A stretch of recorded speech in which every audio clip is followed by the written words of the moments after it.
Hey, so I'm really excited to show off this new build. I've been building computers since I was a kid.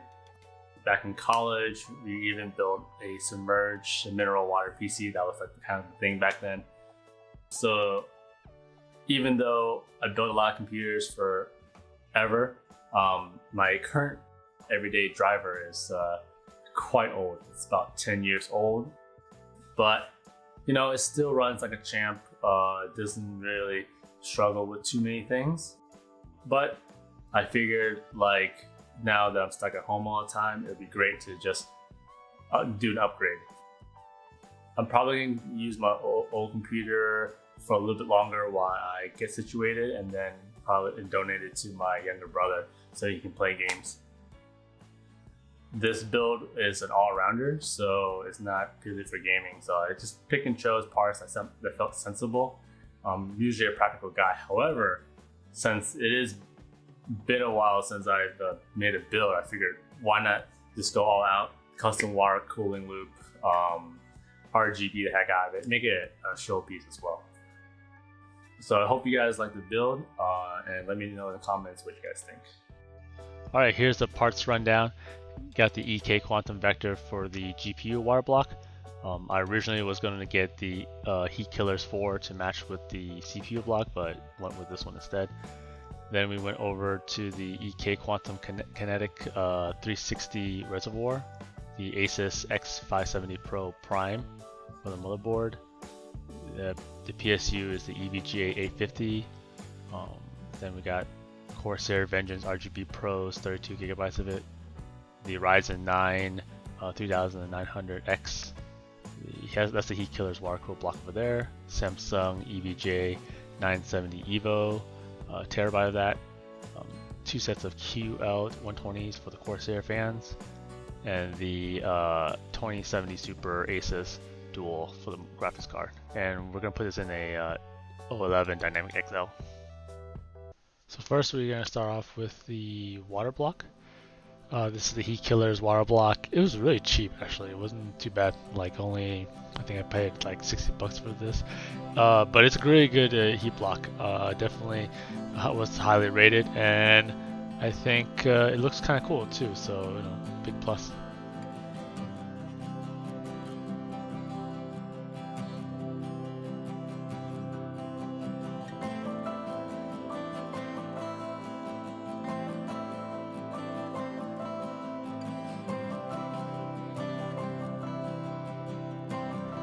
Here we have the Corsair QL 120 fans. They're RGBs.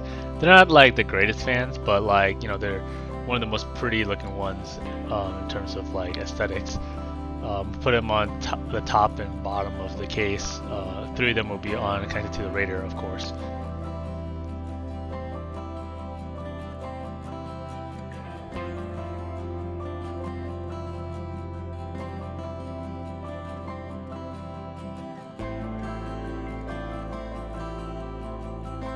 Here we got the 2070 Super. Went with this one because I thought the 2080 was a little overkill. And this is the water block by EK.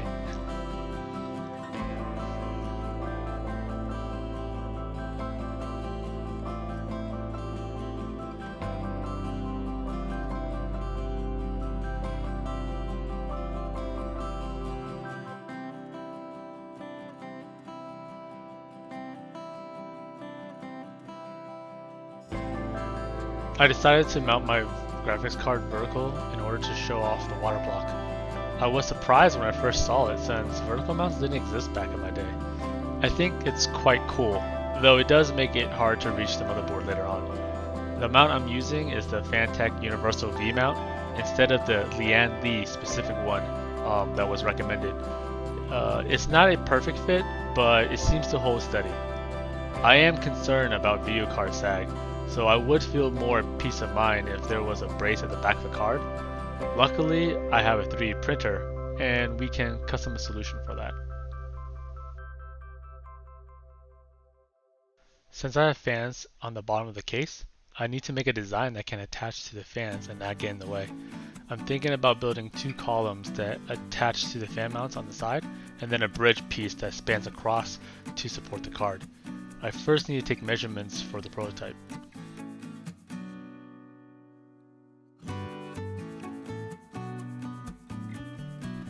Here we have the columns being printed. It will take a few hours to print the 3 parts we need, so let's look at the other parts in the meantime while we wait. This is the EK Quantum Kinetic 360 with a DCC pump. This is a flat reservoir block, and they come in both pumpless and D5 options. The only reason I didn't get the D5 version is because it was out of stock at the time. EK made a curious decision to make both the DCC and the D5 version the same price. Typically you would see the D5 version cost a little more than the DCC. Either one would perform just fine for my case, so I didn't care too much. I went with the flat because I felt that it was unique compared to the typical cylindrical reservoirs. And the flat also reminded me of the distro plates, which are getting really popular nowadays. I thought about the distro plate setup for my case as well, but currently the only options feel a bit too cookie cutter and geared more towards the regular Lian Li 0101 case instead of the XL, which I'm using. What do you guys think of the flat reservoirs?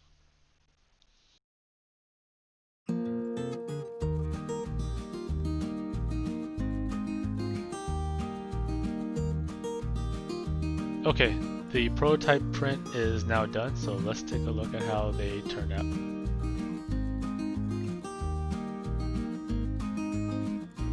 I'm pretty happy with the quality of the print. I'm using Protopasta HTPLA fiber matte in black. I've only used it a couple of times to this point, but I'm impressed with the quality. They are on the expensive side of filaments, but most things were out of stock and I was desperate. I'm glad the quality ended up being worth the cost. Unfortunately, I need to make some small adjustments to the prototype, so I'll get that fixed and print a set overnight to install tomorrow. The new set printed out great and they fit perfectly. The columns screw in the bottom between the second and third fans, while the bridge sits perfectly at the end of the card to provide the support. It's simple, but it works, and it also gives a clean look. Maybe in the future, I'll think of a cooler design, but for now, it'll do. If you have any suggestions on designs for video card brace, I would love to hear about them.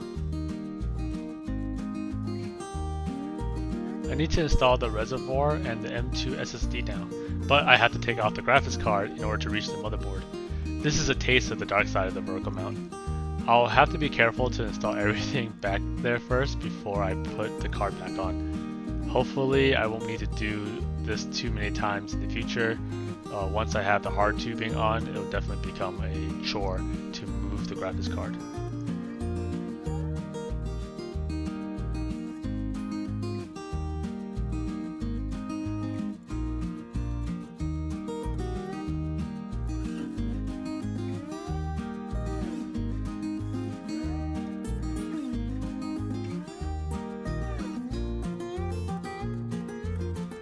Now it's time to bend the hard tubes. I got a cheap kit to help me with the bends. It came with a tube cutter, some molds for perfect bends, and a filer for the ends. The molds were pretty useful and easy to use, but near the end I wasn't even using them anymore as I got the hang of bending freeform. I think they're still pretty useful to have, and the kit was pretty nice, for especially for the tube cutters. I think a great advice I got from the folks over at Watercooling subreddit was to get about 4 meters of hard tubing. It was the perfect amount for what I need, plus it gave me the freedom to make mistakes. I did, however, end up getting 8 meters on accident, but 4 would have been the perfect number. Though it doesn't hurt to get more since tubing isn't too expensive. Bending tubes may feel like a daunting task, but it's actually quite fun. And as long as you are patient and take your time, you can fix most problems. Even if you don't get the bend right the first time, you can just work it slowly and get it corrected. Just go slow and on the low heat gun setting so that when you start out, so that you don't overheat it by accident or go too fast.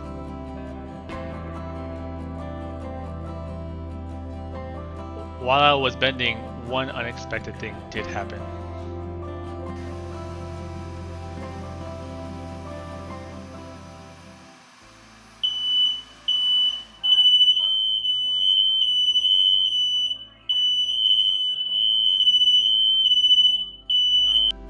So yes, I triggered the fire alarm. So big lesson learned, the smells coming from the heat gun and the acrylic, I guess it can trigger the fire alarm even though there wasn't that much heat. And so just to be safe, I did the rest of the bending outdoors and assembled it back inside.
With the tubes done, it's time to water test.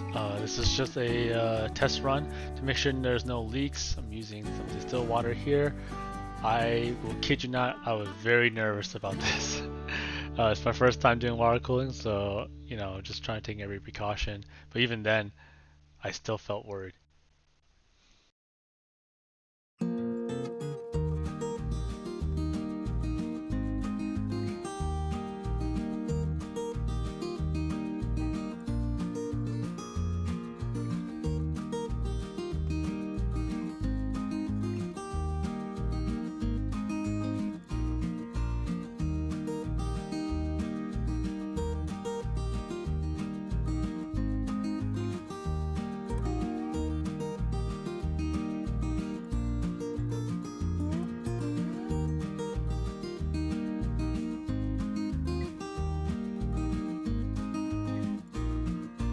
So far so good, no leaks yet.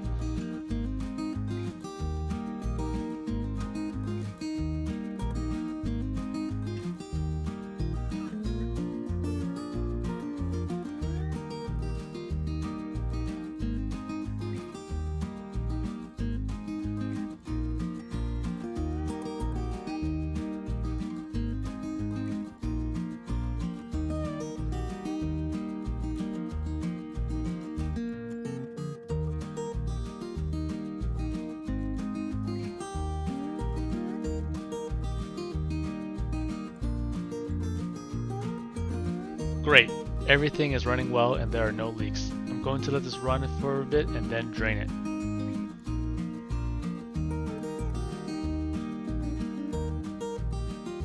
After draining it, I filled it up with EK Cryogen Solid White. There's been a lot of hit or miss with solid liquids lately, but I really like the look and decided to gamble on it. I'll make another video down the line to report on how the color and liquid is holding up. So my friends were making fun of me for my old ass monitors. They are from the beginning of the millennia, so I thought it's about time to upgrade. This is the Acer VG271U edition. I think it's the best bang for a buck in the 27-inch monitor category. I got it at Micro Center for under $300, and it's a 2K 1440p resolution IPS monitor that can also do 144Hz refresh and 1 millisecond response time if needed. It's not the best looking monitor or the best performing, and there's certainly some flaws, but I'm not a serious gamer and I just wanted something that works, looks great, and affordable.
So thanks for watching me build my new personal rig. I'm very happy with the way it turned out. Let me know what you think of my battle station and if you got any suggestions for improvements. I do plan on adding even more custom adjustable RGB to the case and see how far I can push it. Maybe I've already gone too far. I don't know. I've never really thought about RGB before, but I think it'll be a great project to do next. So that's it. I hope you enjoyed watching this video, and until next time, stay dorky.